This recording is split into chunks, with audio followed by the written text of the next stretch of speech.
The lecture hall went silent when the professor smirked at Marcus, the only black student in the room. "Let's be honest," he said, voice dripping with arrogance. "You're just here because of a quota." The class laughed, but Marcus didn't. He walked to the chalkboard, picked up a piece of chalk, and what he wrote next would leave the world questioning everything. Before we deep dive into this interesting story, subscribe to our channel, and tell us where are you watching from. Share in the comments below. The lecture hall smelled faintly of whiteboard markers and old carpet, its sloped rows filled with 70 restless undergraduates. The hum of voices fell as the heavy door creaked open, and Professor Aldridge walked in. His pressed shirt was tucked in too tightly at the waist, his thin spectacles catching the light in a way that seemed to sharpen his already hawkish features. He carried himself with the same authority every student had come to know, stern, brilliant, but never warm. Marcus Hayes, sitting 3 rows from the back, closed his notebook and straightened in his chair. He didn't like drawing attention to himself.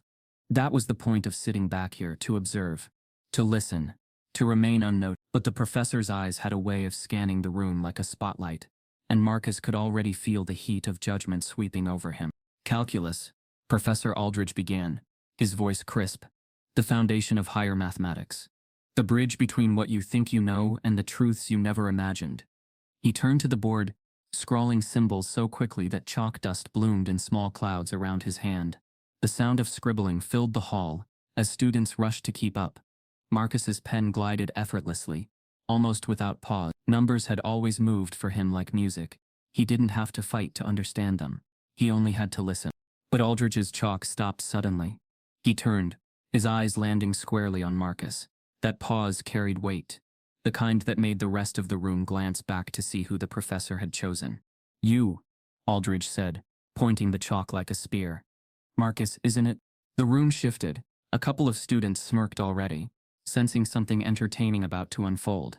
"Yes, sir," Marcus answered, his voice steady. Aldridge tilted his head, almost smiling but not kindly. "Tell me, Marcus, what's the derivative of sin squared x?" A ripple of quiet laughter passed through the front rows. They all knew the trick. The professor loved asking questions just outside the assigned material. Marcus answered anyway, without hesitation. 2 sin x cosine x. For a brief moment the room was silent.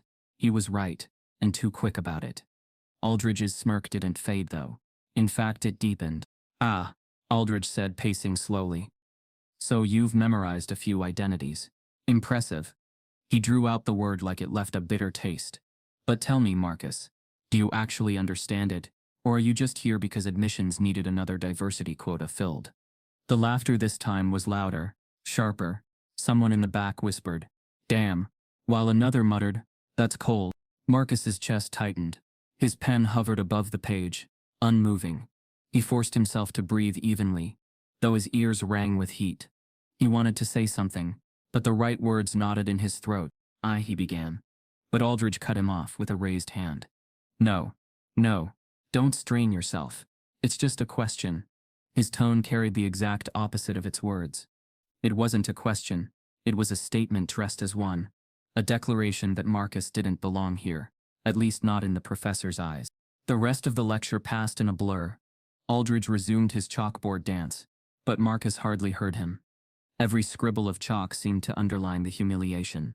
He could feel the eyes of his peers on him, some sympathetic, most entertained. The smirk had planted a seed that would grow far beyond this hour. When class finally ended, the shuffle of backpacks and chatter filled the air. Groups formed quickly, students laughing or comparing notes, but no one approached Marcus. He stayed seated, staring at his notebook as if the numbers might anchor him. "Man," a voice said beside him, low enough to avoid notice. It was Tyler, a kid from the basketball team who sat 1 row over. "That was rough. You good?" Marcus nodded but didn't look up. "Yeah. Happens." Tyler hesitated, then left. Marcus stayed behind. He always stayed behind. He waited until the room emptied, the echoes of footsteps fading down the hall. Aldridge remained at the board, erasing equations with quick, almost angry sweeps of the eraser. Marcus stood slowly, walking toward the front. His footsteps were soft, but Aldridge turned anyway, as if sensing him. "Something you need, Mr. Hayes?" the professor asked, not looking him directly in the eye. Marcus's throat felt tight, but he forced his voice steady. I just wanted to say, I do understand. More than you think. Aldridge gave a short, dismissive laugh. Confidence is admirable, but misplaced confidence is dangerous. You do well to focus on passing rather than pretending you're some prodigy. Marcus didn't reply. He walked past the professor, toward the chalkboard still streaked with white. He picked up a fresh piece of chalk from the tray. Aldridge raised an eyebrow, bemused but not stopping him. The chalk felt firm between Marcus's fingers, the board cool under his hand. He began to write, slowly, deliberately, not a definition, not a simple equation, something larger, something that sprawled across the board in symbols most of his classmates wouldn't recognize. Each line carried a rhythm, each variable finding its place like notes in a song. Aldridge frowned, stepping closer, his smirk faltering just slightly, as he tried to follow the trail of Marcus's symbols. The equations looped and bent, unfolding into something elegant, far beyond the syllabus. It was the kind of proof that spoke for itself, if only one had the eyes to see it. But before Aldridge could piece it together, Marcus set the chalk down gently on the tray. He turned, his face calm. "I'll see you next class, Professor." And with that he walked out, leaving Aldridge alone, staring at the half-finished equation that spread across the board. A problem blooming into revelation. The ending unseen. The camera lingers on Aldridge's face as he stares at the chalkboard, the smirk finally gone. The symbols glow faintly in the dust of the eraser light. The audience is left with the question burning. What exactly did Marcus just write? The equation Marcus left on the board still lingered in his mind as he walked back across campus. The autumn air was sharp with the smell of rain, damp leaves clinging to the soles of his sneakers. Around him, clusters of students laughed and argued about homework or weekend parties, but their voices blurred into background noise. Marcus kept his gaze low, shoulders slightly hunched, the way he always did when he didn't want the world to notice him. He had mastered that skill a long time ago. Silence as armor. People underestimated you less if you gave them nothing to measure. But silence was also lonely. As he cut across the quad, a pair of students passed behind him, their voices carrying, "Man, did you see Aldridge roast him?" one said, chuckling. "Yeah. Poor dude's just slow, doesn't belong in Calc 4. Their footsteps faded, but the words clung. Slow. Didn't belong. Marcus pushed his hands into his hoodie pocket, gripping the fabric as if he could wring those words out of existence. He didn't turn around. He never did. At the dorm, his roommate wasn't home, which was a relief. Marcus set his bag down and sat on the narrow bed, staring at the ceiling. The silence pressed on him, and with it came memory. His mother's hands were always tired. He could still see them in his mind, red and raw from scrubbing hotel bathroom tiles, nails chipped from years of cleaning other people's messes. Yet those same hands were tender when she touched his forehead after a long day, or when she pulled him close, whispering prayers over him before he slept. "Baby," she used to say, "they're going to look at you and think they know your worth. But they don't know the fire in you. You don't have to show it to everyone. But don't you ever forget it's there." She couldn't give him much, but she gave him two things that shaped him: an old upright piano rescued from a church basement, and a library card. The piano stood crooked in their small apartment, half its keys chipped, but it sang under his fingers. The library was where he discovered math books far beyond his grade, where pages filled with symbols spoke to him the way hymns did on Sunday mornings. At night, after his mother returned from her shift and fell asleep on the couch, Marcus would split his time between the two, fingers tracing melodies in the dark, then scribbling equations by lamplight until his eyes burned. That dual rhythm became his life. He never bragged about it. At school, he kept his head down. Teachers noticed his grades, but never his voice. Classmates noticed his skin before they noticed his mind. And when whispers came, "Why's he in the honors class? He's probably just good at sports." Marcus said nothing. Silence, again, was his defense. But in silence, resilience grew. The next morning, the calculus lecture hall was buzzing before Aldridge even arrived. Marcus slid into his usual seat near the back, setting his notebook on the desk. He could feel the looks flicker toward him, the unspoken jokes hovering just under the surface. "Hey," someone muttered behind him. "That's the kid the prof clowned yesterday." Another whispered back. "Yeah, I heard he barely got in here. Some scholarship thing." Marcus's jaw tightened, but he didn't turn. He wrote the date at the top of the page, each number pressed harder than necessary. When Aldridge finally strode in, he didn't look Marcus's way, not directly, But the smirk was there, faint but present, as if the professor carried it like a badge. The lecture rolled on, and Marcus took notes, his pen steady even as whispers rose around him. He wondered if they would ever see him for who he really was, or if the shadow Aldridge cast over him would always shape their view. By the end of class, Marcus's notebook was filled margin to margin. He stayed seated again as students filed out, his eyes lingering on the board, remembering the equation he'd left yesterday. Aldridge had erased it completely, as if it had never existed. Later that week, Marcus walked across campus toward the administration building. He had an appointment with the financial aid office to discuss his scholarship renewal. The scholarship was his lifeline. Without it, he couldn't stay in school. The hallway outside the dean's office was lined with portraits, former presidents, wealthy donors, all white faces staring down at him with cold familiarity. Marcus sat in a chair, clutching the folder that held every piece of paperwork he might need. A door cracked open down the hall, and voices spilled out. He recognized one instantly. Professor Aldridge. "I mean, really, it's absurd," Aldridge was saying, his tone sharp with amusement.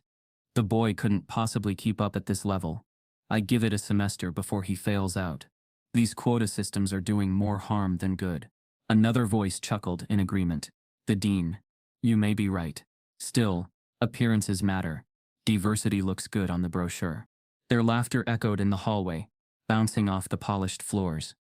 Marcus froze, his chest constricted, the folder nearly slipping from his grip. He wanted to storm in, to demand they look him in the eye as they dismissed his existence like a box checked for funding. But his feet stayed rooted. Silence again. But this time it burned. The door creaked wider, and Marcus could see Aldridge's profile as he gestured animatedly, still laughing. And then, unexpectedly, the professor said something that made Marcus's stomach drop further. "Besides," Aldridge added, "I've already caught him bluffing. He tries to look clever, but it's obvious he's in over his head." The dean laughed harder.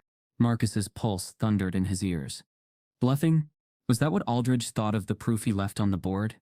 He tightened his grip on the folder until the edges dug into his palm.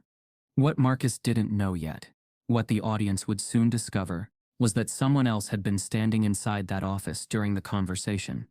Someone who wasn't laughing. Someone who had been watching Aldridge closely, and who would remember this moment. But for Marcus, all he could hear now was the laughter of the two men who held the keys to his future. And as the sound echoed down the hall, one question carved itself into his mind like stone. How could he fight back, when even the gatekeepers were laughing at him? The hallway outside the dean's office felt colder after Marcus overheard the laughter. He walked out of the administration building, gripping his folder so tightly that the paper inside had crumpled. The echo of Aldridge's voice, "The boy couldn't possibly keep up, quota systems," clung to him like a stain he couldn't wash off. By the time he reached the quad, his pulse had slowed, but the shame lingered. It didn't matter that he could solve equations his classmates hadn't even seen yet. It didn't matter that the chalkboard had held a glimpse of his brilliance. The whispers were louder than the truth. And soon, those whispers spread. On Monday morning, as Marcus entered the lecture hall, he noticed the looks before he heard the words. Eyes darted toward him, then quickly away. A group of students in the front row leaned in close, murmuring to each other, and laughter flickered at the corners of their mouths. "Yeah, I heard he's already slipping," one girl whispered as he passed. "Barely scraping by. They only keep him here for diversity stats. Imagine wasting tuition like that." The words weren't meant for his ears, but they landed anyway. He felt them in the tightening of his jaw, the stiff way he set down his notebook. Marcus never confronted gossip. He had learned long ago that arguments only made the whispers louder. Instead, he wrote numbers, symbols, proofs, filling page after page in silence. It was the only language that never betrayed him. But silence didn't shield him from institutional weight. A week later, he was called into his academic advisor's office. Dr. Klein, a thin man with kind eyes but an uneasy smile, gestured for Marcus to sit. His office smelled faintly of coffee and old paper. "Marcus," Klein began, folding his hands, "I've been reviewing your course load. Advanced calculus, linear algebra, physics, heavy material. I can handle it," Marcus said, his voice calm but firm. Klein gave a small, sympathetic smile. "I don't doubt your effort. But sometimes, effort isn't enough. I wonder if, perhaps a shift to applied sciences, or even business courses, might be more manageable." Manageable, The word carried the same weight as less than. Marcus stared at him, careful not to let frustration show. With respect, Dr. Klein, I'm not struggling. My grades are fine. Klein hesitated, adjusting his glasses. Yes, for now, but I'd hate to see you burn out. These programs aren't easy, especially for students who. His voice trailed off, but the implication hung heavy in the air. Marcus didn't need him to finish the sentence. He had heard variations of it his whole life. Students like you. He stood slowly, his chair scraping against the floor. Thank you for your concern, sir. But I'm not changing my path. Klein's smile faltered, and he nodded reluctantly. Very well. Just keep my advice in mind. As Marcus left the office, the silence in the hallway felt different, heavier, sharper. Institutional doubt wasn't whispered like gossip. It was dressed in polite smiles and careful words, but it cut just the same. That night, Marcus sat at his dorm desk, his textbooks spread open under the harsh glow of the desk lamp. The building was quiet, most students gone for the weekend. His roommate's side of the room was empty. Marcus scribbled through a problem set, his pencil moving quickly, almost angrily. Each solved equation felt like a rebuttal, a quiet declaration. I belong here. I am not what you say. Still, the memory of the advisor's tone echoed. What if Klein was right? What if Aldridge's words weren't just prejudice but prophecy? Marcus closed his eyes, exhaling sharply. Doubt crept in like a draft through a cracked window. He shoved it back the only way he knew, by working harder. He turned the page, tackling problems most of his classmates wouldn't attempt until next semester. By the time dawn crept through the blinds, Marcus's desk was covered in sheets of paper, filled with dense equations. His head ached, but there was a quiet fire in his chest. If they wanted proof, he would give it. If they wanted silence, he would answer with brilliance. The pressure intensified when he met with the financial aid office. His scholarship wasn't just a gift, it was conditional. One clause leapt out at him: maintain a minimum grade in advanced mathematics. If his performance slipped, even slightly, everything would vanish. Tuition, housing, the chance to stay in school. Marcus read the line again and again. The words didn't just sit on the page, they pressed down on him like weight. Suddenly, every lecture wasn't just about learning. Every test wasn't just about numbers. His entire future hinged on proving himself in a space where every whisper wanted him to fail. Walking back across campus, folder clutched under his arm, he felt the world tilt heavier. The whispers in the hallway weren't just noise anymore. They were echoes of the risk he carried. 2 days later, Marcus ducked into the math building to escape the rain.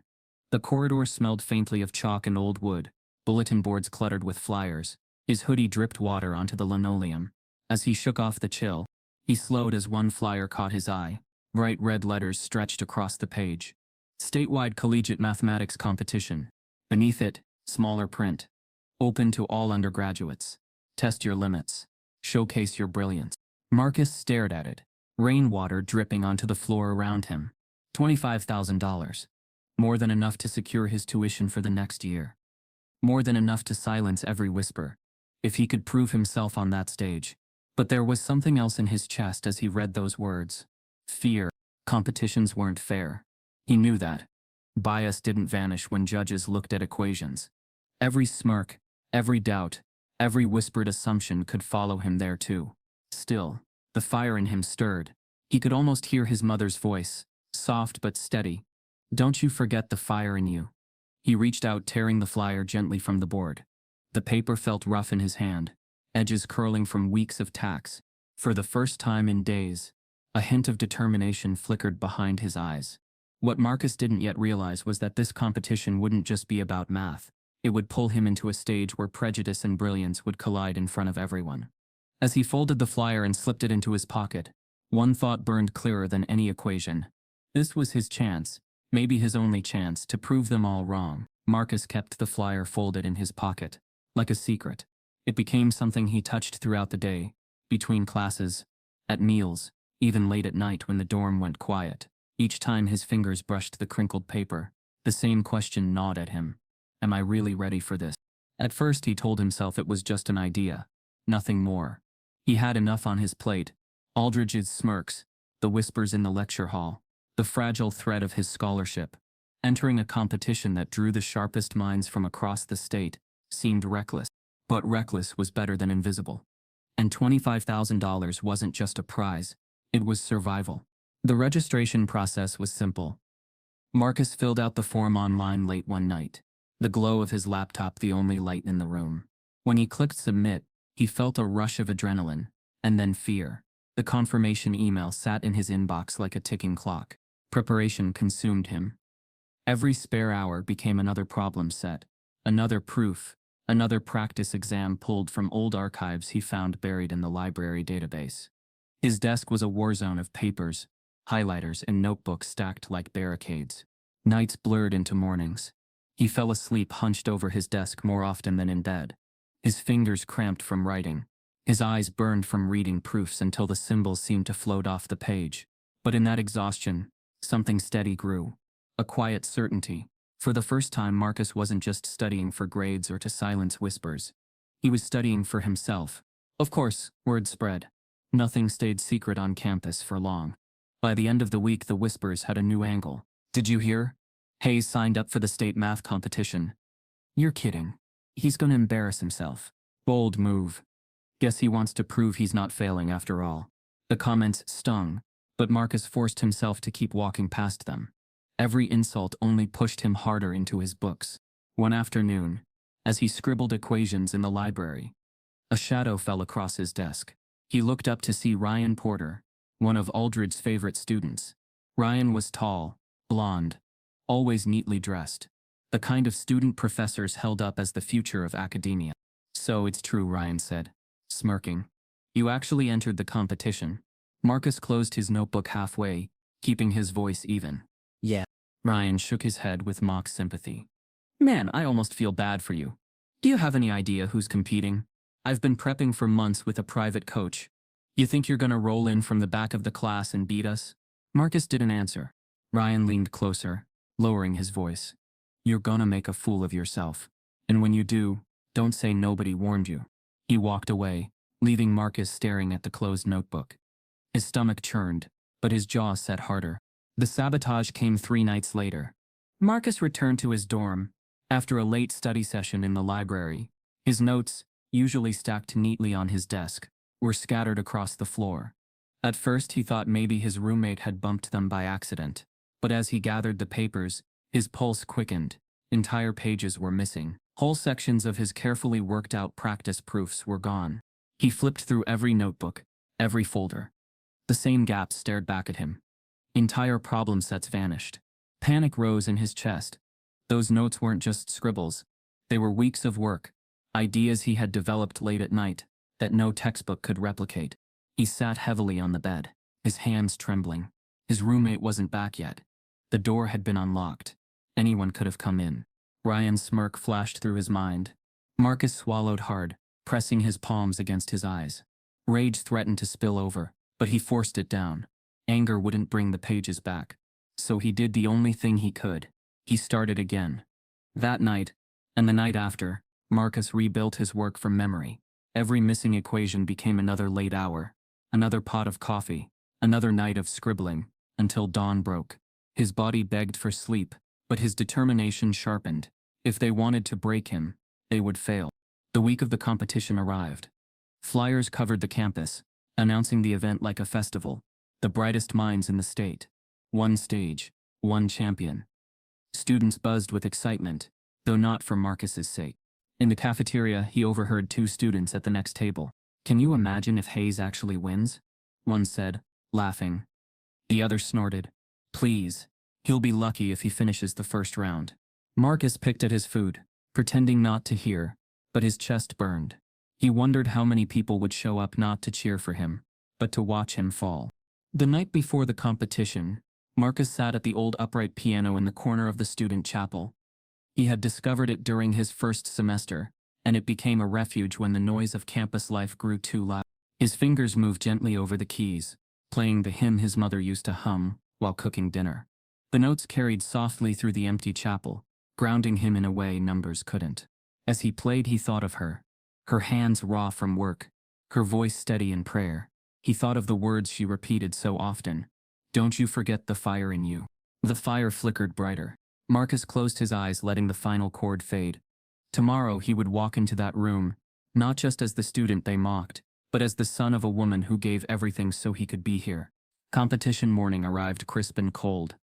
The math building bustled with energy, as students from across the state poured in.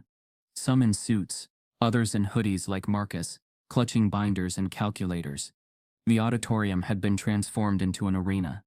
Long tables stretched across the stage, each with name placards and stacks of fresh paper. A banner hung overhead. Statewide Mathematics Challenge. Marcus stood at the back of the room for a moment, his breath shallow. The crowd was larger than he expected. Not just competitors but students, faculty, even local reporters.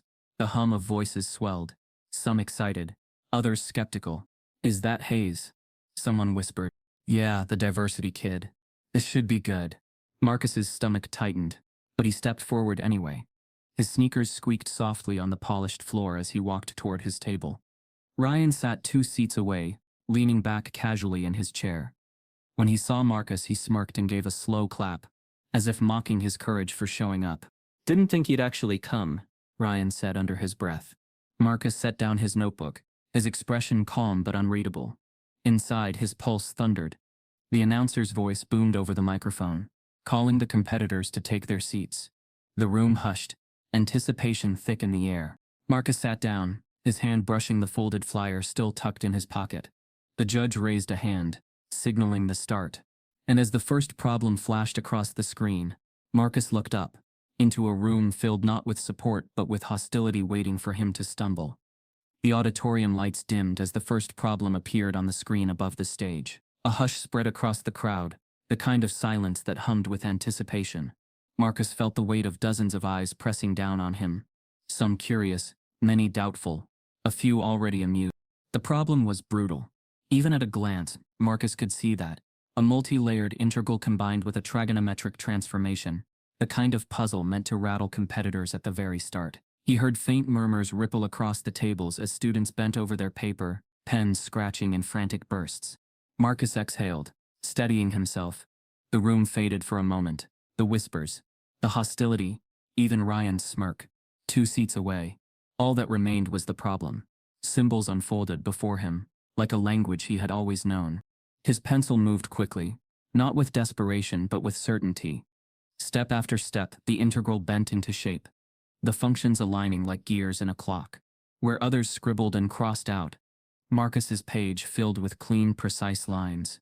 Within minutes he had the solution. He sat back, heart pounding, as he scanned his work. No errors, no hesitation, just clarity.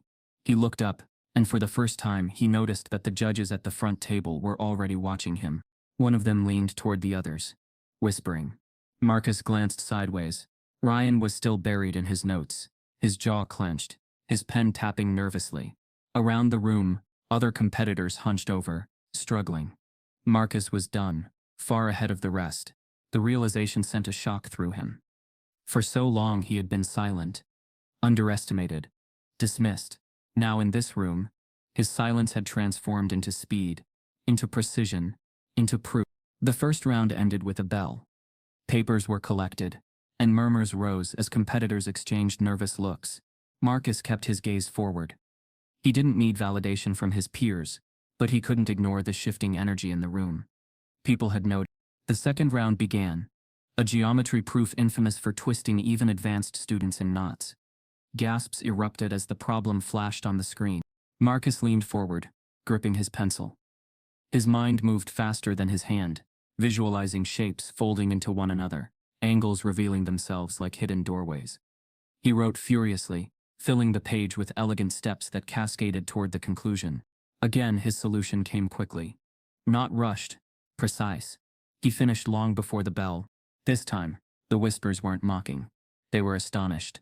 "Is he already done?" Someone murmured from the audience. "No way. He has to be guessing." Marcus ignored them. He set his pencil down carefully, folding his hands. By the third round, tension buzzed through the air like static. The screen displayed what many considered the impossible problem, a proof that had appeared in journals, known to stump even graduate students. The kind of problem designed to eliminate pretenders. The auditorium shifted with nervous energy. Some competitors muttered under their breath. Others buried their faces in their hands. A few scribbled desperately, though their expressions showed they were lost. Marcus stared at the problem. At first, even he felt a jolt of panic. But then, as he traced the lines, a familiar rhythm returned. It wasn't about brute force. It was about seeing the hidden path. Slowly, deliberately, he began. Step by step, the solution unfolded. He didn't rush this time. The difficulty demanded respect, but as his pencil moved, clarity grew. Where others saw chaos, he saw structure. Minutes passed. Ryan cursed under his breath beside him, tearing through sheet after sheet with no progress. The frustration radiated off him. Marcus, by contrast, worked with quiet focus. And then the final step clicked into place. The proof was complete. He set his pencil down, heart racing. He had solved it. The impossible problem. Gasps rippled when the judges collected the papers. They huddled at the front, flipping through submissions. One of them stopped on Marcus's work, eyebrows arching. He held the pages up for the others to see. They leaned in, whispering, then looked out toward Marcus with expressions that had shifted from skepticism to awe. The audience sensed it. The murmurs grew louder, spilling into astonishment. Who is this kid? Wait, he actually solved it? That's insane. For the first time, Marcus allowed himself a glance toward the crowd. The faces staring back weren't smirking now. They were stunned. But not everyone. At the edge of the audience, Marcus caught sight of a familiar figure, Professor Aldridge, arms folded, smirk firmly in place. The sight jolted Marcus. He hadn't expected Aldridge to be here. The professor's eyes locked onto his, and the smirk deepened, as if daring him to believe this moment would last. The head judge stood, clearing his throat. Ladies and gentlemen, we have an extraordinary development. One competitor has successfully completed the final problem, with precision. Gasps echoed through the auditorium. Heads turned toward Marcus. The judge gestured. Marcus Hayes, would you please come forward to present your solution on the chalkboard? The room erupted with whispers. Marcus's chest tightened, but he rose slowly, legs carrying him to the front. The chalk felt cool and dry in his hand, familiar yet heavy with expectation. He began writing, each stroke deliberate. The room hushed as symbols spread across the board, unfolding into a proof elegant in its simplicity. Gasps rippled with each step as clarity emerged. Where confusion had reigned, when he set the chalk down, the board was filled with a flawless solution. Silence. Then a smattering of applause, hesitant at first, then growing. But Aldridge didn't clap.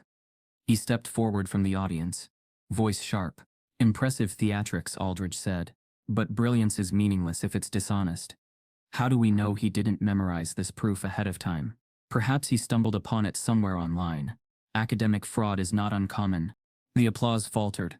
Whispers of doubt returned, poisonous and quick. Marcus's chest burned. For a moment, the old silence threatened to choke him. The silence that had always been his shield. But something shifted inside him.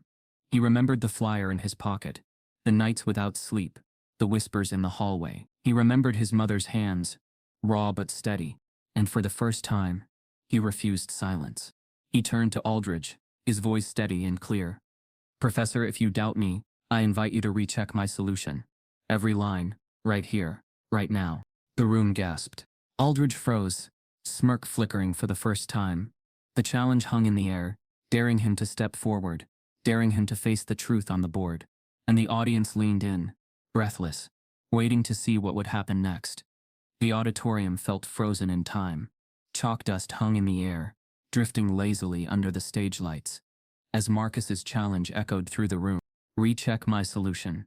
Every line, right here, right now. For the first time, Professor Aldridge's smirk faltered. His eyes narrowed, flicking from the chalkboard to Marcus, then back again. He stepped forward slowly, the click of his shoes loud in the silence. All right, Aldridge said, his voice cool but edged. If you insist. He approached the board, taking the chalk from the tray as if he intended to carve holes through Marcus's work. Students leaned forward in their seats, whispers flaring and then dying just as quickly, smothered by anticipation. Aldridge traced through the first line with his finger.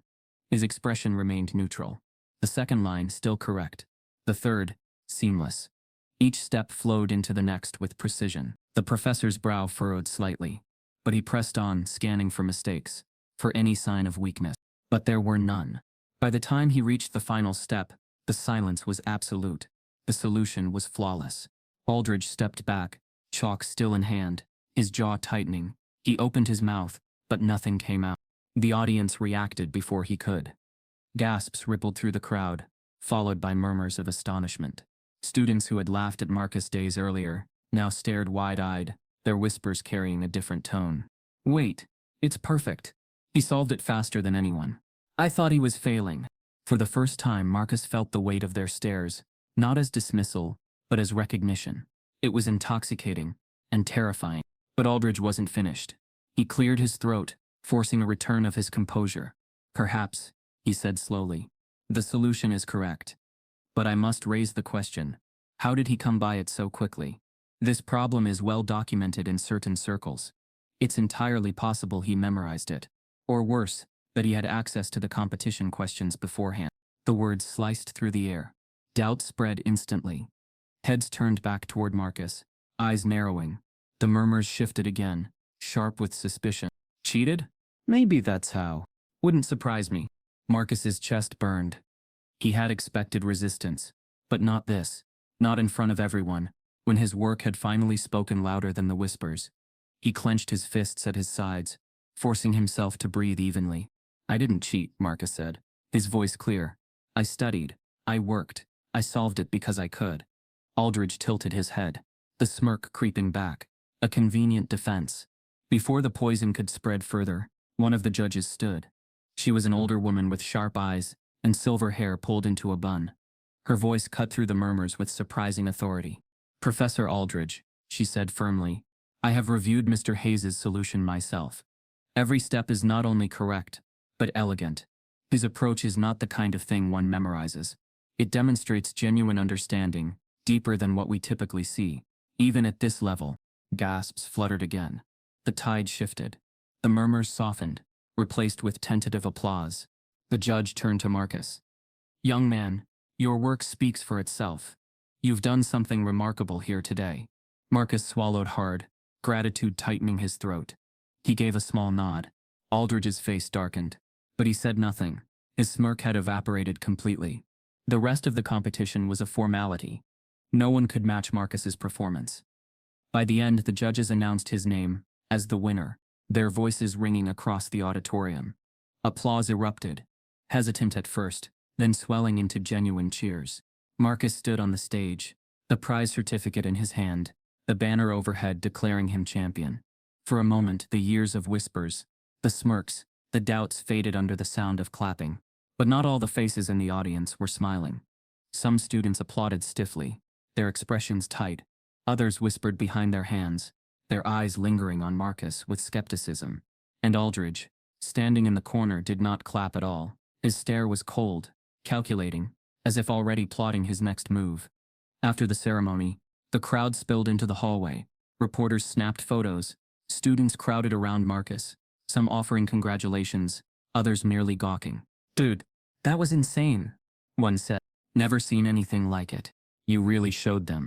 Marcus nodded politely, though inside he felt a strange hollowness. Recognition was fleeting. Tomorrow the whispers could return just as easily. As he gathered his belongings, the silver-haired judge approached. She smiled warmly, her eyes sharp with interest. Marcus Hayes, isn't it? She asked. Yes, ma'am, Marcus replied. You carry yourself quietly, she said, but your work today spoke volumes. Some of us would like to know more about you. Marcus tilted his head slightly. Cautious. What do you mean? She handed him a small card, embossed heavy stock, with an address scrawled neatly. There's a private academic dinner tomorrow evening. A gathering of scholars, benefactors, and a few of us on the competition board. Consider this an invitation. We'd like to hear your story and see what you might do with the right opportunities. Marcus stared at the card. His chest tightened. An academic dinner? With scholars and donors? It sounded like a chance, perhaps the kind his mother had always dreamed he'd have. But it also sounded like another stage, another room filled with eyes that might not see him clearly. Before he could respond, the judge placed a hand gently on his shoulder. Think about it, Marcus. You've earned your place. Don't let anyone convince you otherwise. And then she was gone, disappearing into the crowd, leaving Marcus clutching the card like a key to a door he wasn't sure he wanted to open. As he stepped out into the cold night air, applause still echoing faintly behind him. Marcus felt a swirl of emotions: pride, exhaustion, suspicion. He had proved himself on the stage, silenced the whispers for a moment. But the smirk of Professor Aldridge haunted him still. And as Marcus slipped the card into his pocket, he couldn't shake the feeling that the dinner would not be a celebration, but another test, one even more dangerous than the competition itself. The night of the dinner arrived, draped in cold rain. Marcus stood outside the grand hall, staring up at the stone facade. The building looked more like a mansion than part of the university. Tall, arched windows, glowing with warm light. Polished brass fixtures gleaming above the entrance. Cars pulled up one after another, dropping off men in tailored suits and women in gowns that glittered in the drizzle. Marcus tugged at his blazer. It was borrowed, a loan from Tyler, the basketball player who had taken pity on him when Marcus confessed he had nothing formal to wear. The sleeves were slightly long, and the shoulders felt too broad, but it was the best he had. He adjusted his collar, drew a steady breath, and stepped inside. The foyer was a swirl of laughter, clinking glasses, and hushed conversations. The air smelled faintly of wine and expensive perfume.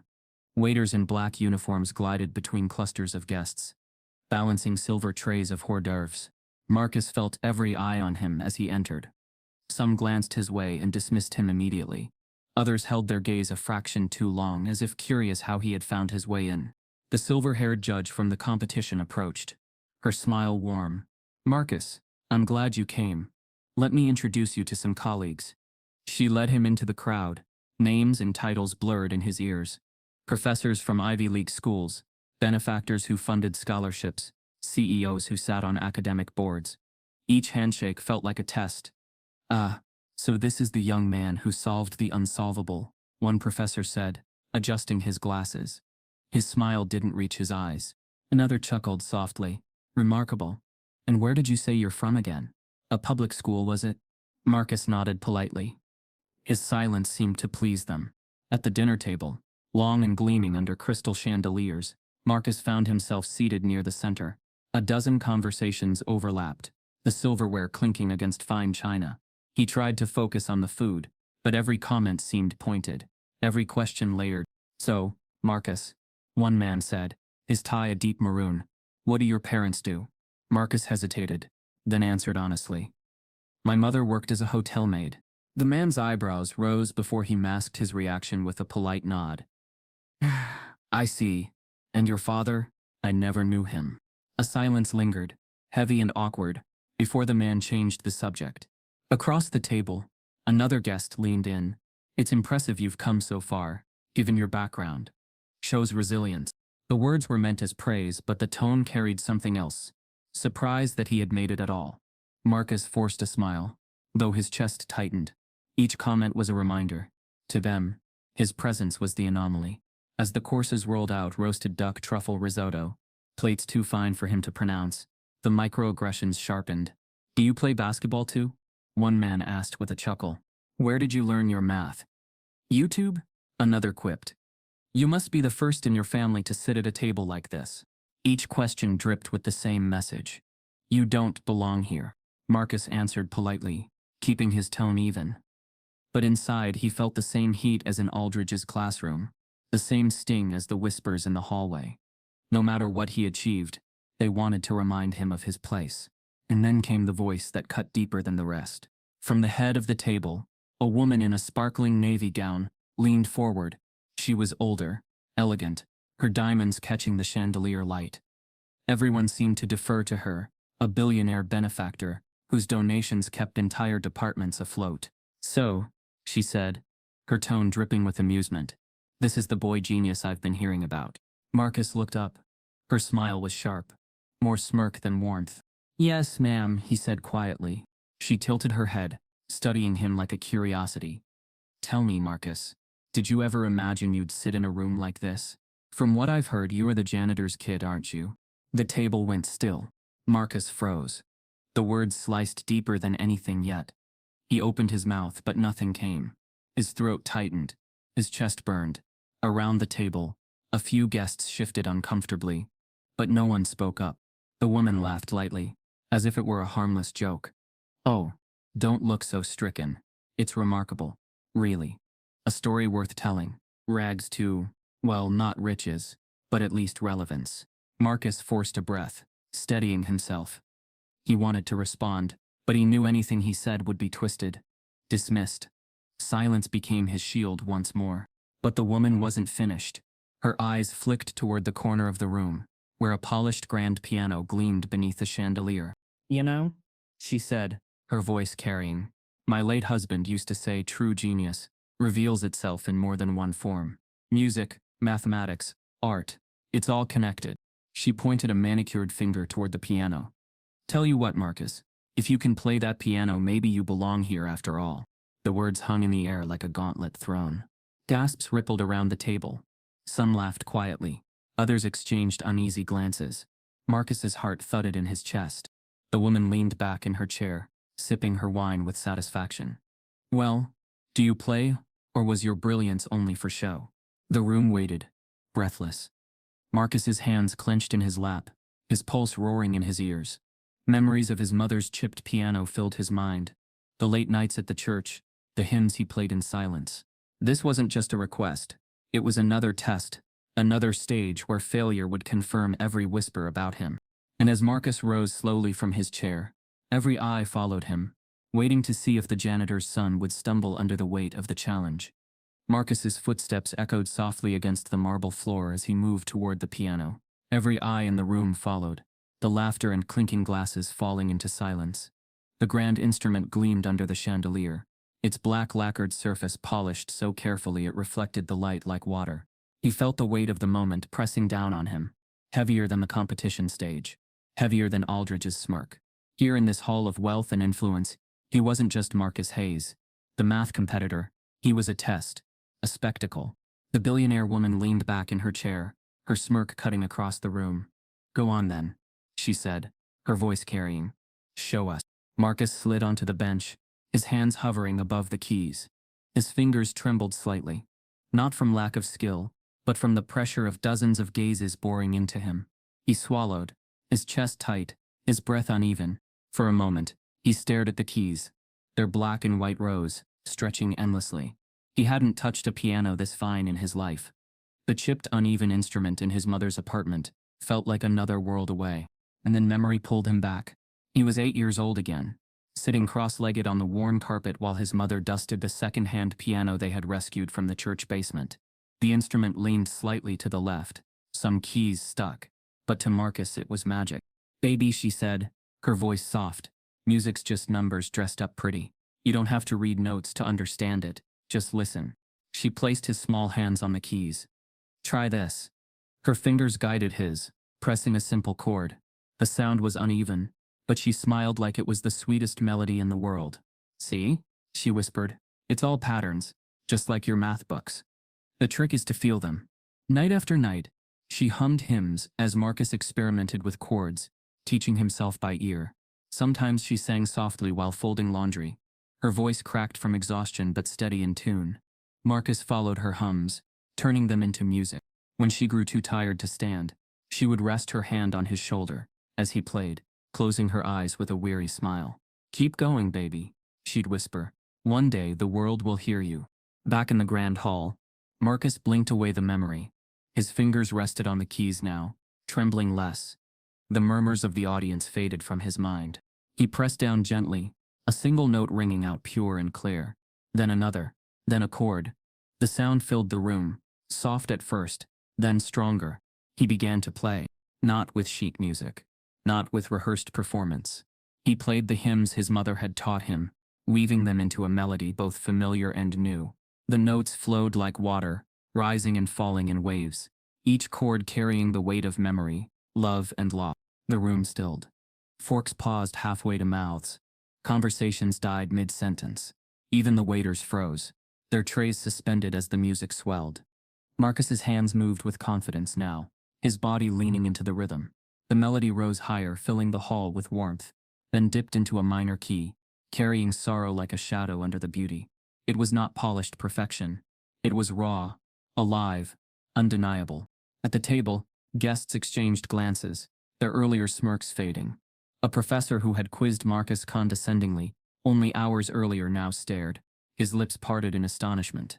The maroon-tied man who had asked about his parents set down his glass, his expression unreadable. Even the billionaire woman's laughter had died. Her glass of wine sat untouched as she watched him, her smirk flickering uncertainly. The music built, climbing higher, until Marcus struck a final chord that reverberated through the hall like a declaration. The sound lingered, then slowly faded into silence. For a long moment, no one moved. Then, slowly, applause began. Tentative at first, then swelling. Hands clapped, chairs scraped back, murmurs of amazement rippled across the room. Marcus stayed seated at the piano, breathing hard, his chest rising and falling. He hadn't played for them, he had played for her, for his mother, for the fire she had told him never to forget. He stood slowly, returning to the table. Guests murmured as he passed, some offering quiet congratulations, others shaking their heads in disbelief. That was, one whispered. Remarkable, another said. But Marcus barely heard them. His focus remained on the woman in the navy gown. She hadn't clapped. Her eyes followed him as he sat, her face unreadable. The smirk was gone, replaced with something harder to define. Not joy, not embarrassment, but something in between. The table waited for her reaction. She held the silence like power, letting it stretch. Finally, she set her glass down and leaned forward. "Well," she said softly, her tone stripped of mockery. "It seems the janitor's kid has a few surprises." Marcus met her gaze, steady now. He didn't flinch, didn't lower his eyes. The woman tilted her head, studying him again as though recalculating. The smirk twitched at the corner of her lips, fighting to return, but it didn't. Her mockery had shifted into something else. Recognition, reluctant and sharp. And for the first time Marcus realized he had unsettled her. The clinking of glasses resumed, conversations picking up again. But the air in the room had changed. The laughter was more subdued, the arrogance less pronounced. Marcus had shifted the balance, even if only slightly. But he knew this wasn't the end of the test. It never was. Every victory, every silence broken, only brought another stage, another challenge. And as the billionaire woman's face lingered in his mind, her smirk fading into shock, Marcus couldn't shake the feeling that this night had only opened another door. A door that might be harder to close. The applause faded slowly, leaving a tension that clung to the air like smoke. Forks tapped nervously against porcelain as the guests resumed their meals. But something had shifted. The same people who had smirked or whispered hours ago now regarded Marcus with a new, uneasy respect. It wasn't the kind that came freely. It was grudging, reluctant, hedged with caution, as though they couldn't deny what they had seen and heard, but they also couldn't quite bring themselves to accept it. Marcus sat quietly, his pulse still thrumming from the piano keys. He reached for his glass of water, trying to ground himself, but his hand shook just slightly. The performance had cost him more than energy. It had exposed him, stripped him bare in a room where vulnerability was dangerous. The billionaire woman lifted her glass slowly, her diamond bracelet catching the chandelier light. The smirk had returned, but it was different now, less dismissive, more calculating. "Well," she said, her voice cutting through the chatter, "our young guest has a gift. I suppose brilliance sometimes hides in unlikely places." The table chuckled politely, though the humor carried no warmth. She leaned toward Marcus, eyes fixed on him like a hawk. "Tell me, Marcus, was that your mother's hymn, or did you teach yourself that little trick?" Marcus met her gaze evenly. "My mother taught me to play by ear." "By ear," the woman repeated, as though tasting the words. "Remarkable. And yet, risky, isn't it? Relying on instinct instead of discipline. What happens when instinct fails you?" Her tone was not curiosity but challenge. Marcus chose silence. He had learned long ago that sometimes restraint spoke louder than any defense. The courses continued, but so did the tests. "Marcus," a man across the table said, swirling his wine, "what do you intend to do with your talent? Become a professor? Surely not. That's a long road, and competitive."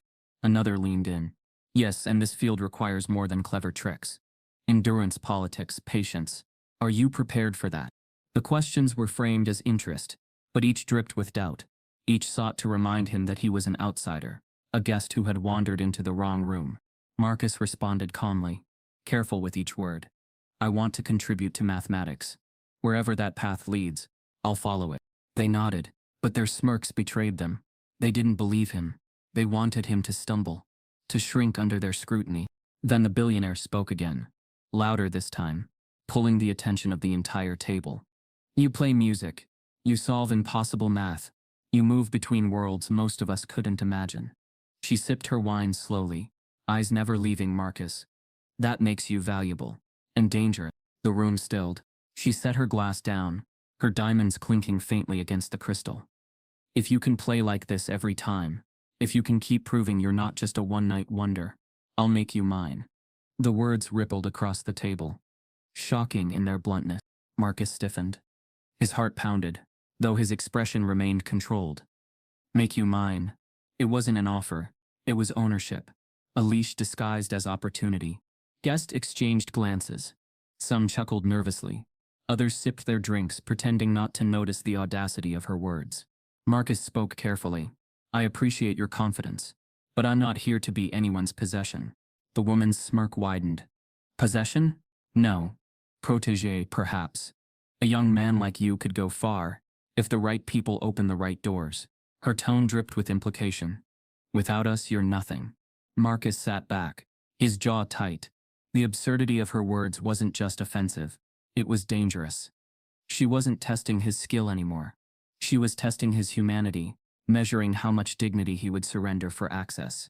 As dessert arrived, tiny confections served on porcelain so delicate it looked fragile to the touch. The table's conversations grew louder again, though the undercurrent never shifted. Marcus felt the invisible weight of their scrutiny, pressing down with every bite. He had passed the piano test, but another game had begun, one where respect came with strings, where every compliment carried a hook. He excused himself quietly after the final toast, stepping into the corridor for air. The hall was dim, lined with portraits of men in gilded frames, their painted eyes following him as he walked. He paused near a side door, letting out a breath he hadn't realized he was holding. His chest ached with the tension of the evening. Then voices. He froze. The door was cracked open, and from inside drifted the unmistakable sound of the billionaire woman's laughter. He played well enough, she said, her tone casual, but let's not pretend he belongs. These children from nothing, they shine bright for a night, and then they fade. I'll dangle opportunity in front of him, and we'll see how long it takes before he trips over himself. Another voice chuckled. One of the professors. Marcus recognized it. And if he doesn't, then I'll make sure he does, she said smoothly. Humiliation teaches better than applause. Either way, we'll have our entertainment. The laughter echoed, cold and sharp. Marcus's stomach clenched. His hands curled into fists at his sides. The respect he thought he had earned tonight was nothing more than theater. Another stage built for him to fail on cue. He stepped back from the door, heart pounding, the woman's words burning in his ears. And as he walked slowly down the corridor, one thought pulsed with each step. The real test hadn't even begun. Marcus lingered in the corridor long after the laughter died down. His reflection stared back at him from the gilded frame of a portrait, a young black man in a borrowed blazer, standing under the painted eyes of wealthy benefactors, who looked nothing like him. He thought of the billionaire's words echoing from the side room. Humiliation teaches better than applause. He had just bared his soul on that piano, and still they saw him as a pawn. A diversion, a janitor's kid, who might dazzle for a moment, but would eventually be put back in his place. For years Marcus had believed brilliance would be his shield, that solving equations no one else could touch, or playing hymns that silenced entire rooms, would be enough to earn respect. But now, standing in the ornate hallway of power, he understood the truth. Brilliance alone didn't shield him. To them, his genius was not a light to nurture, but a spectacle to exploit. He straightened, pressing his hands into his pockets, and wandered back into the hall where the guests mingled. From a distance, the laughter and clinking glasses sounded festive, but up close, the conversations revealed their sharper edges. Quite the show, one professor muttered to another. Exactly the kind of story donors love. Poor boy, miraculous talent. Institution saves him. Yes, the second replied, sipping his drink. He'll look wonderful in the next fundraising brochure. We should photograph him beside the endowment plaque. They chuckled, clinking their glasses. Marcus's jaw tightened. He kept walking, trying not to show he'd heard. Nearby, a man in a navy suit whispered to a woman in pearls. He's useful. A token genius. Universities eat that up. Diversity and brilliance in one package. It sells. The woman nodded, her smile thin. Yes, As long as he doesn't forget his place, too much confidence, and he'll scare them. Later, as the dinner plates were cleared, Marcus slipped toward the back of the hall. He found a door slightly ajar, and curiosity gnawing, edged inside. It was a side lounge, smaller and dimly lit, where a few high-ranking donors and faculty gathered with cigars and glasses of brandy. The billionaire woman sat at the center, her diamonds glowing faintly in the light. Their voices carried easily. "Did you see their faces?" One man laughed. "They ate it up. A black boy at the piano, solving math like a prodigy. It's irresistible." The woman's smirk widened. "Of course. People adore a story like his. He's exceptional enough to parade, but not so exceptional he threatens the hierarchy. We'll give him stages, applause, scholarships with our names attached, and in return he'll give us the perfect image, proof that opportunity exists, even when it doesn't." Another man puffed his cigar. "And if he resists?" The woman's eyes narrowed. "Then we remind him who opened the door for him. One misstep, and he'll find the door closed just as easily. A boy like that doesn't rise without us, and he knows it." Laughter filled the room, casual and cruel. Marcus's stomach twisted.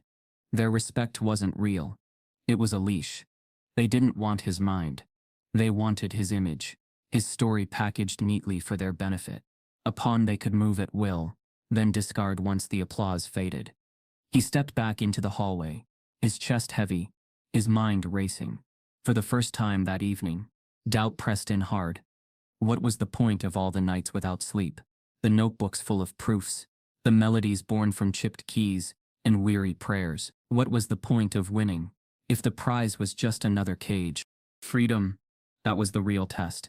Not equations, not pianos, not applause. Freedom from their grip. Marcus returned to the table, his expression calm, betraying nothing of what he had overheard. The guests were toasting now, glasses raised high. "To opportunity," one man declared. They clapped politely, their eyes sliding toward Marcus, expecting him to smile, to nod, to thank them. Instead, he sat still, his hand resting on the folded napkin in his lap. His silence wasn't submission this time. It was calculation. Because in that moment, Marcus made a decision. If they wanted to use him as a token, as a story to sell, he would flip the script. He wouldn't fight their game head-on. Not yet. He would play along, silent and patient, until the moment came when the stage was his and theirs all at once. They thought humiliation would teach him. They had no idea he was already writing the ending. Later, as coats were gathered and goodbyes exchanged, Marcus caught his reflection again, in the gilded frame. He didn't see the borrowed blazer, or the exhaustion in his eyes, or the boy they thought they could own. He saw strategy, fire, the beginnings of something larger than their stage. And as the billionaire woman passed by him, offering a smile polished sharp as glass, Marcus returned it with one of his own. But his smile carried something hers never could. A promise. The invitation arrived, disguised as an honor. 2 days after the dinner, Marcus received an email, stamped with the university crest. "We would be delighted if you delivered a guest lecture for the Honors Mathematics Society this Friday. Your recent achievements have generated great interest, and we believe your presence would inspire students." On the surface, it sounded like recognition. But Marcus knew better, after what he had overheard behind closed doors. He understood the truth. They wanted a showpiece, a token to parade in front of students, donors and faculty. Proof that the university nurtured brilliance from unlikely places. He stared at the email for a long time. His first instinct was to refuse. Why should he play into their hands again? But then he thought of the laughter in that lounge, the billionaire's plan to dangle him like a trophy. If they wanted a stage, he would use it, not to be their token, but to tell a story they couldn't control. Marcus typed a single word in reply: confirm. Friday arrived with sharp winter air that stung his lungs as he crossed campus. The lecture hall reserved for the event was larger than most classrooms. Its wooden seats arranged in a semicircle around a polished podium. A chalkboard stretched across the wall, already wiped clean for him. By the time Marcus entered, the room buzzed with anticipation. Students filled the seats, phones already in hand. Faculty members clustered at the back, their expressions polite but guarded. Among them, Marcus spotted Professor Aldridge, arms crossed, smirk firmly in place. At the front row sat a handful of donors, including the billionaire woman in her navy gown. She didn't smirk this time. She simply watched, her eyes sharp, expectant. Marcus adjusted the microphone. His hands shook briefly, but he steadied them on the podium. He looked out at the faces before him, some skeptical, some curious, some openly waiting for him to stumble. He began quietly. Good afternoon. My name is Marcus Hayes. Some of you know me from the recent competition. Others perhaps from the piano at last week's dinner. A ripple of chuckles moved through the room. Marcus let it pass. I was invited here to talk about math. But math, like music, doesn't exist in a vacuum. It lives inside people. And people carry histories. He turned to the chalkboard, picking up a piece of chalk. With quick strokes, he wrote a familiar equation, one every student recognized. This is the foundation of calculus, centuries old. You've seen it in every textbook. But what you don't see in those pages are the names that were erased to put others in print. The Indian scholars, the African mathematicians, the Arab thinkers, whose proofs were ignored. Their work dismissed because the world wasn't ready to admit brilliance came from everywhere. The chalk tapped sharply against the board as he underlined the equation. They told us genius had a color, that discovery had a language. And for centuries, entire civilizations were written out of the story of math. The room shifted. Students leaned forward, their phones lifted higher to record. Marcus continued, his voice growing steadier. I was told, more than once, that I'm here because of a quota. That my place in this room is charity, not merit. Maybe you've heard the whispers too. But let me ask you this. When I solved that problem on stage, was it charity? When I played the piano without sheet music, was it quota? Or was it proof that brilliance can't be boxed into their categories? He set the chalk down with a sharp click. The room was silent. Every face locked on him. Marcus stepped away from the podium, letting his voice carry into the stillness. We measure intelligence as though it belongs to one kind of person, one kind of background. We grade it, brand it, reward it, and in doing so, we ignore the fire in people who don't fit the mold. I've lived it. Some of you have too. He scanned the room, meeting eyes across the crowd. Students shifted uncomfortably. Others nodded subtly, understanding. I was raised by a mother who worked nights scrubbing hotel bathrooms. She taught me math from library books, piano from her voice. The world looked at her hands and saw labor. I looked at her hands and saw brilliance. Brilliance that the world never cared to measure. Gasps whispered through the room. The billionaire woman's smirk faltered slightly. Marcus's voice rose. So when they tell you your place was a gift, when they call you a token, remember this. Their categories were built to exclude you, and your brilliance isn't theirs to define. The applause started softly. A few claps from the back row, but it grew, spreading until the room thundered with it. Students stood, cheering, phones still recording. Marcus let the sound wash over him. Not as applause for him alone, but as a release, a rupture in the silence that had caged him for so long. By evening, clips of his lecture flooded social media. Students had uploaded videos within minutes, tagging them with captions. Marcus Hayes just dismantled our entire system in one lecture. This is what real brilliance looks like. They tried to make him a token. He became a revolution. The views skyrocketed. In less than 12 hours, millions had watched. Comments poured in, some praising him as a voice of truth, others attacking him with the same venom he knew too well. But the tide had shifted. His words were no longer confined to one hall. They had escaped, uncontainable. Inside the university boardroom the next morning, panic filled the air. Administrators sat around the long mahogany table, their laptops glowing with headlines. University student goes viral for calling out racism in academia. Marcus Hayes, the genius they tried to hide. Lecture of the year, how one student exposed systemic bias on campus. The dean rubbed his temples. This is getting out of hand. He's painting us as villains. A trustee slammed her folder shut.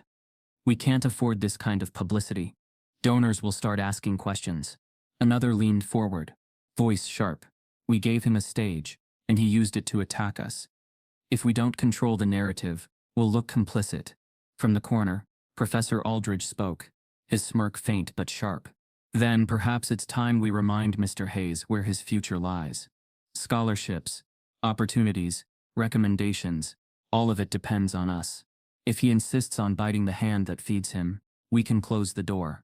The room hummed with agreement, but the billionaire woman lifted her glass of water, her eyes glinting. Not so fast. He's gone viral. That makes him valuable. The question isn't whether we silence him, it's whether we can steer him. Use his story before he learns to control it himself. The boardroom fell silent, her words hanging heavy. Meanwhile, Marcus sat in his dorm room, the glow of his phone screen, reflecting off his tired eyes. Notifications poured in faster than he could read. Some praised him as a hero, others spat venom, but one thing was certain: the world was watching.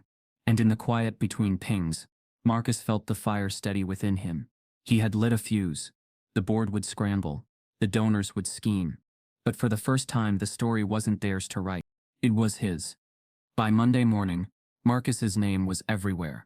His face, captured mid-sentence at the chalkboard, filled news feeds. His words, "They told us genius had a color," appeared in bold headlines, retweeted, reposted, dissected. At first, the flood of attention felt like vindication. Students messaged him. Strangers reached out. His inbox filled with thanks. Clips of his lecture hit 1 million views. Then 5. #spread. Marcus speaks truth. Math without change. But the celebration lasted only hours before the tide turned. The trolls arrived first. Anonymous accounts flooded his social media with venom. Affirmative action fraud. Quota baby. Pretending to be Einstein. Go back to where you belong. Some went further, crafting memes that mocked his expression at the podium. Photoshopping chains around his neck. Captions reading, "Victimhood." Marcus scrolled through them late into the night, his stomach tightening with each new insult. He tried to look away, but curiosity pulled him back. The need to know how deep the hatred ran. His notifications became a storm of cruelty he couldn't silence. Then came the email. At first, they were just echoes of the online comments. "You're a joke. You cheated." But soon they sharpened, darker, more personal. "We know where you live. Someone should teach you a lesson. You won't last long here." Marcus stared at the glowing screen in the dark dorm room, his chest tight, his fingers hovering over the delete button. He deleted some, he saved others, unsure why. Maybe proof, maybe stubbornness. But sleep didn't come. The media twisted his story next. Cable segments replayed his lecture. But the edits were selective. One outlet cut away before his math proof, playing only the line about genius having a color, framing him as a race baiter. Another ran a headline: "Student uses math lecture to attack university." A columnist wrote, "Marcus Hayes may be talented, but his arrogance undermines the very system that gave him a chance. Without the generosity of institutions like his, he'd still be nowhere." The words felt like déjà vu. The same smirks, the same whispers, now amplified through microphones and broadcast to millions. On campus, the shift was immediate. Some students treated him like a hero, stopping him in the quad to shake his hand, asking for photos. But others muttered as he passed, "There's the fraud. Bet he rehearsed that proof 100 times just for the camera. He's loving the attention." The whispers followed him everywhere. In the cafeteria, Marcus sat alone with his tray. The noise of laughter and chatter swirled around him, but he felt cut off. An island in plain sight.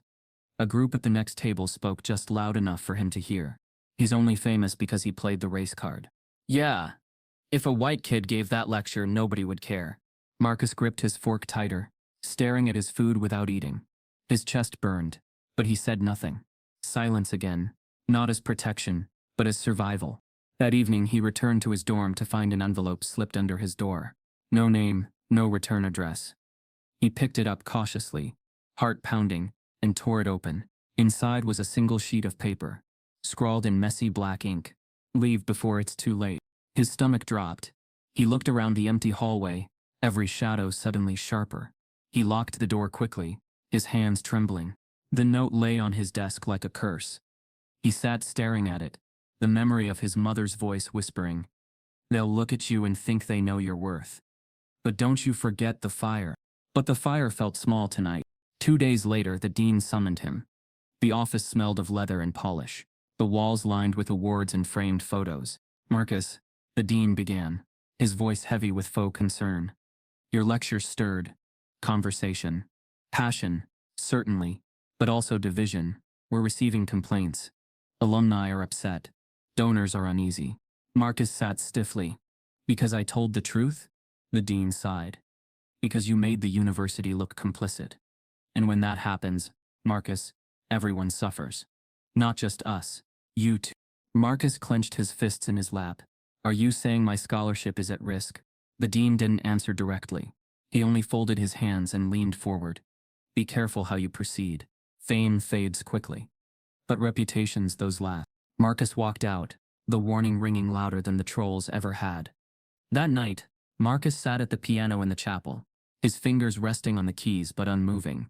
Usually the notes steadied him, but tonight the silence was heavier than music. He thought of his mother, of the chipped keys back home. He thought of the billionaire's smirk, the professor's laughter, the board's scramble, and he thought of the envelope under his door, the inked threat that still lay on his desk. The fire flickered faintly, but it had not gone out. Then came the unexpected. Marcus's email pinged close to midnight. He opened it without thinking, expecting another insult, another threat. But this one was different. Mr. Hayes. My name is Dr. Evelyn Shaw. I teach mathematics at Eastfield University. We've never met, but I watched your lecture. I've also followed the fallout. I know what they're trying to do to you. If you're willing, I'd like to talk. There are things you don't know. Things that could change everything. Marcus reread the message, his chest tightening. A rival professor, from another university, offering knowledge, maybe protection, maybe more. He stared at the screen, torn between suspicion and hope, and as the chapel clock chimed midnight, Marcus realized the backlash had opened more than wounds. It had opened doors he hadn't expected. Marcus reread Dr. Evelyn Shaw's email half a dozen times before replying. Her words had carried a strange clarity. There are things you don't know, things that could change everything. He typed a cautious acceptance, and within a day they arranged a call. On the other end of the line, Dr. Shaw's voice was steady, clipped with precision. Marcus, I won't waste your time. I know how the system works. They see you as a token. I've been in those rooms, heard the same jokes you overheard. You're not imagining it, but what they don't expect is someone who refuses the role. Marcus leaned forward at his desk, his pulse quickening. Why are you telling me this? Because I've been watching them crown the same protégés for decades. The same polished faces, the same pedigrees. And then you appeared, brilliance from nowhere. A story they can't control. That makes you dangerous. He was silent. She continued. You've been invited to the International Mathematics Symposium next month, haven't you? Marcus blinked. I haven't heard anything. You will. I've seen the draft list. They want you there, but not to honor you, to test you, to break you in front of a global audience. And Marcus, the problem they're preparing hasn't been solved in over 30 years. His breath caught 30 years? Shah's voice sharpened. This is their last move. If you stumble, you'll be reduced to a footnote. The kid who shined briefly before proving the system right. But if you stand, if you solve what they've guarded as unsolvable, you'll flip their script for good. The invitation arrived a week later. Embossed paper, gold lettering. The International Mathematics Symposium, Vienna, Austria. You are cordially invited to present as a competitor in the Global Problem Challenge. Marcus sat staring at it in his dorm room. Vienna, thousands of miles away, a global stage. His hands trembled slightly as he held the card. The fire inside him flickered between fear and determination. This was it. The final test. The weeks leading up to the symposium blurred into endless preparation. Marcus buried himself in advanced theories, poring over obscure journals, studying proofs abandoned as impossible. His notebooks filled with lines of symbols, each page a battlefield of trial and error. But no matter how much he prepared, doubt lingered. This wasn't just another exam. This was a stage designed for him to fail. He thought often of his mother in those long nights, her chipped piano, her weary hands pressing his into the keys. He remembered her words. Don't you forget the fire in you. He clung to that fire as he boarded the plane. Vienna was cold, its streets lined with Baroque buildings that seemed to whisper history from every stone. The symposium hall loomed large, its marble pillars stretching into the sky. Inside, banners hung in multiple languages, uniting the brightest minds. But Marcus felt the weight of eyes on him the moment he entered. Delegates in tailored suits glanced at his borrowed blazer, whispers trailing behind him. Hayes? The viral student? Yes. The American boy with the speech. They say he's more activist than mathematician. Marcus kept walking, his jaw set. He had heard worse. The opening ceremony glittered with prestige. Professors delivered speeches in accented English, Their words polished, rehearsed. Applause echoed politely. Marcus sat near the back, silent, scanning the crowd. And then he saw him, Professor Aldridge. The smirk was there, sharper than ever, as if the flight across the ocean hadn't dimmed his arrogance.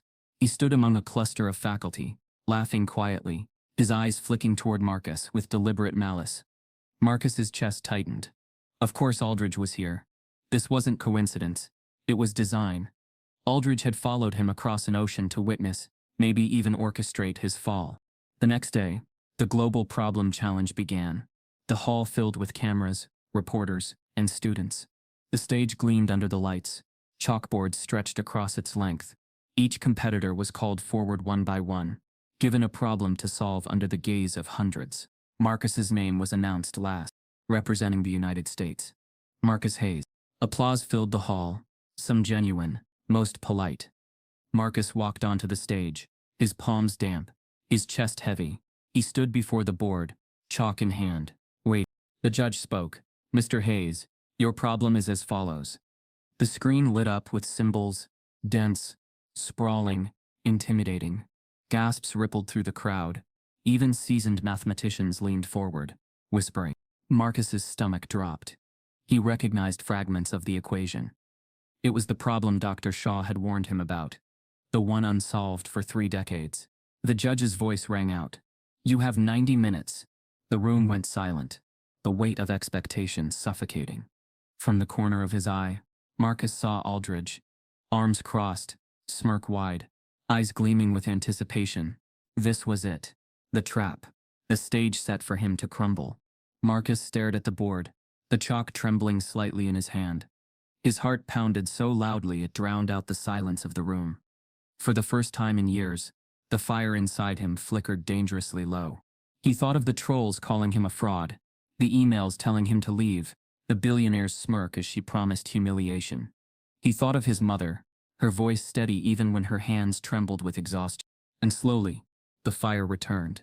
He tightened his grip on the chalk, lifted his hand and placed it against the board. The room leaned forward collectively, breaths held, cameras clicking, and Marcus paused. Not frozen, but deliberate. Holding the silence, forcing the world to wait, as he prepared to strike back. The chalk felt cold against Marcus's fingers, its surface brittle, threatening to snap if he gripped it too tightly. The auditorium waited in a silence so thick it vibrated, every cough suppressed, every shuffle stilled. He stood there, chalk raised, staring at the sprawling symbols of the 30-year-old problem. His pulse thudded in his ears. His chest tightened. For a second he felt the old fear again. The whispers of quota, fraud, slow. But then he closed his eyes and saw her. His mother leaning over the chipped upright piano, humming softly, her hand resting on his shoulder. Baby, don't forget the fire in you. The fire flickered. Then it steadied. Marcus opened his eyes. And he began. The first strokes were slow, deliberate, each line of chalk a declaration. He broke the problem into pieces, pulling threads no one else had tugged at, isolating fragments, bending them into form. Gasps rippled through the audience as his proof grew. Professors leaned forward in their seats, murmuring. Students raised their phones higher, recording every motion. Marcus's hand moved faster now, the chalk racing across the board. The symbols formed a rhythm, as if he were playing piano on slate. His back straightened, his eyes sharp, his mind clearer than it had ever been. Where others had seen a wall, Marcus saw a doorway. Where they had surrendered, he found pathways. Each step clicked into place like gears in a clock long rusted, but suddenly alive.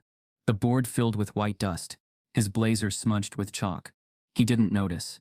He was somewhere beyond exhaustion, beyond fear, in the rhythm his mother had promised him was always there. An hour passed, though to Marcus it felt like minutes. When he wrote the final line, the auditorium was so silent, it seemed the world itself had paused. He set the chalk down gently on the tray. His hand trembled from effort, but his eyes were steady. The board was full, not with chaos, not with guesswork, but with clarity. For a long moment, no one moved. Then, slowly, one of the judges, an elderly mathematician with years etched into his face, stood and approached the board. His eyes traced each line. His lips moved silently as he followed Marcus's proof from start to finish. At the end, he stopped, turned, and whispered, "It's correct." The hall erupted, gasps, then applause, then cheers that shook the rafters. Cameras flashed. Students shouted. The sound rose so loud, it drowned out Marcus's own heartbeat. The problem unsolved for 3 decades solved by a boy they had called a quota. Marcus turned his head slowly, searching the crowd. He found Aldridge. The professor's smirk was gone. His face had drained of color, his mouth slightly open. He looked less like the man who had mocked Marcus in front of classrooms, and more like someone watching his own career unravel in real time. Aldridge stumbled back, shaking his head. He whispered to another professor, but the other man only shrugged, eyes still locked on the board with awe. For the first time, Aldridge had no weapon, no accusation, no smirk, no dismissal. His career had been built on the authority to decide who belonged and who didn't. And in one lecture hall, in one proof, Marcus had stripped it away. The judges gathered, announcing with voices barely able to contain their awe.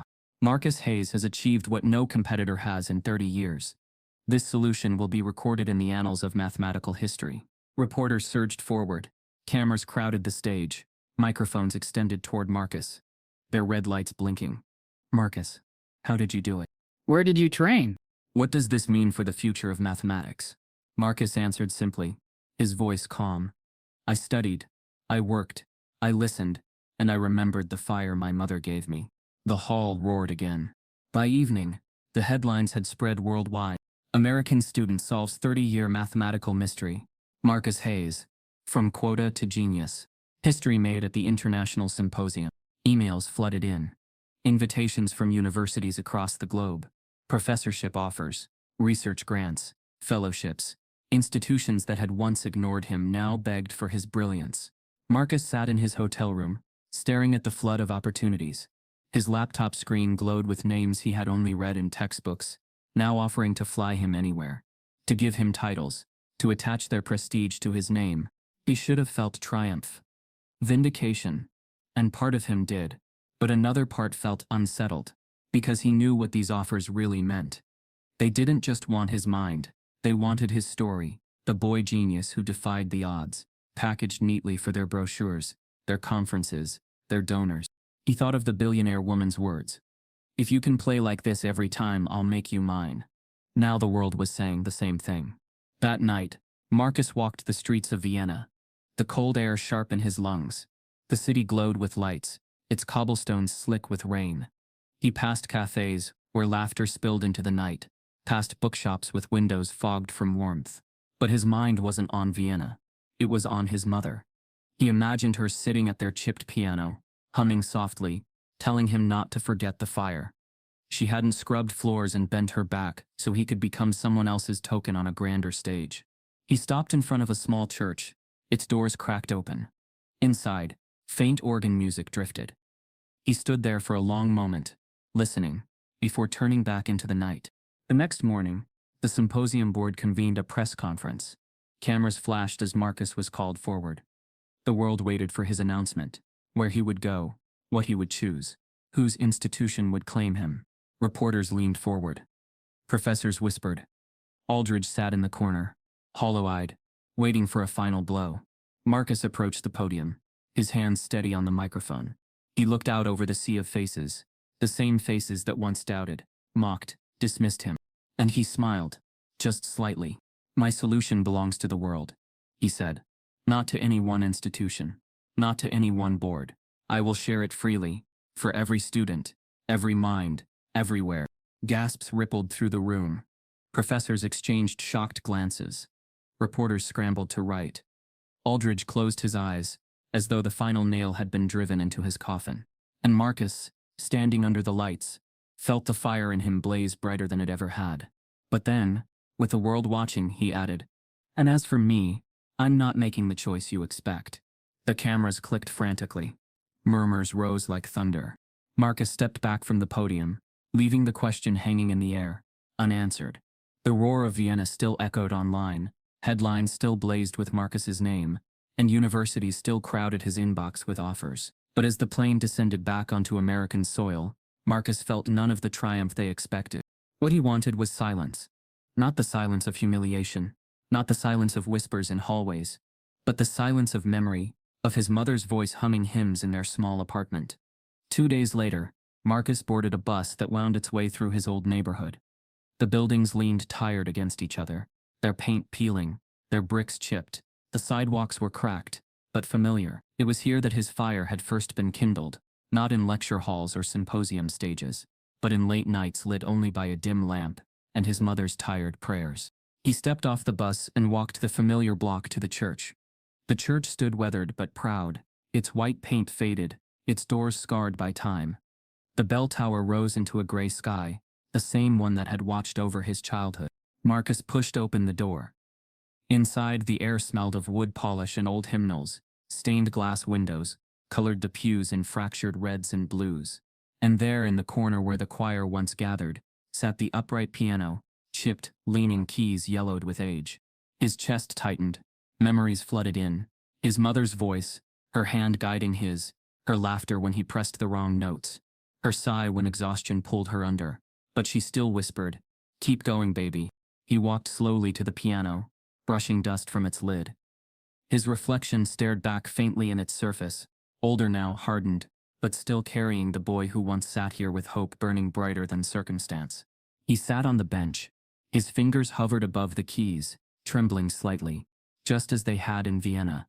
But this time, no eyes watched, no smirks, no applause, no professors waiting for failure. Only silence, sacred and forgiving. He pressed a chord. The sound was raw, uneven, but it filled the sanctuary with warmth. He played softly, the hymn his mother loved, his body swaying gently with the rhythm. The notes rose into the stained glass, carrying his gratitude, his grief, his triumph. When he finished, the silence lingered. Tears blurred his vision, but he let them fall. For the first time, they weren't born of humiliation. They were release. Afterward, Marcus moved to the chalkboard in one of the Sunday school rooms. It was small, the surface scarred from decades of lessons, but it was a board all the same. He picked up a stub of chalk, white dust staining his fingertips. Slowly, deliberately, he began writing the same proof he had presented in Vienna, the one the world had called impossible. Line by line, he filled the board, his hands steady, his eyes clear. When he finished, he stepped back. On one side of the church, the piano still hummed faintly from memory. On the other, the chalkboard gleamed with symbols. Piano and chalkboard. Music. And math. His mother's gifts and his own. Together, they told the story of his journey, not from nothing to brilliance, but from silence to fire. That Sunday, the congregation gathered as usual. They were surprised to see Marcus there, standing at the front, wearing the same borrowed blazer. "I wanted to come home," he said softly, his voice carrying through the small church, "to honor the woman who gave me everything. She scrubbed floors so I could hold books. She hummed hymns so I could hear music. She taught me that silence doesn't mean emptiness. Sometimes it's where the fire begins." The congregation fell silent. Some bowed their heads, some nodded, some wiped their eyes. Marcus gestured to the piano. "Every note I played in Vienna came from here." He turned to the chalkboard. "Every proof I wrote was shaped by nights in this neighborhood. If the world calls me genius now, they should know. She was the first genius I ever met." His voice cracked, but he didn't stop. "I dedicate everything I've achieved to her, and to every child like me, sitting at a chipped piano, scribbling equations by lamplight, ignored by a world that refuses to see them." Tears blurred his vision again, but the fire in his chest blazed steady. After the service, as people embraced him, some whispered, "We watched you. We're proud." Others simply touched his arm, as if to remind him he wasn't alone. But Marcus's eyes returned again and again to the piano and the chalkboard. Two instruments, two truths, two testaments that genius isn't born in marble halls. It survives in quiet rooms, waiting to be heard. That evening, he sat outside the church, the sun setting in streaks of gold and crimson. The streets were quiet, children's laughter echoing faintly in the distance. He pulled the Vienna press release from his pocket, the one announcing him as the new face of mathematics. He folded it carefully, then tucked it into his Bible, not as a trophy but as a reminder. Because Marcus knew the story wasn't about him alone. It was about everyone like him, overlooked, underestimated, silenced. He whispered softly into the dusk, "This fire isn't mine to keep. It's mine to pass on." The camera lingers on Marcus's face, silhouetted against the church he grew up in. The piano's echo fades, the chalkboard's dust drifts in the air. And then the narrator's voice cuts through the silence, low and reflective. How many other Marcuses are ignored every day? How many fires die out because no one bothered to see the spark? The screen fades to black, leaving the question burning, daring the audience not to look away. Stories like Marcus's aren't rare. They're just rarely seen. If you believe no one should be silenced because of the color of their skin, type yes in the comments. And if this broke your heart, subscribe, because more voices like his deserve to be heard.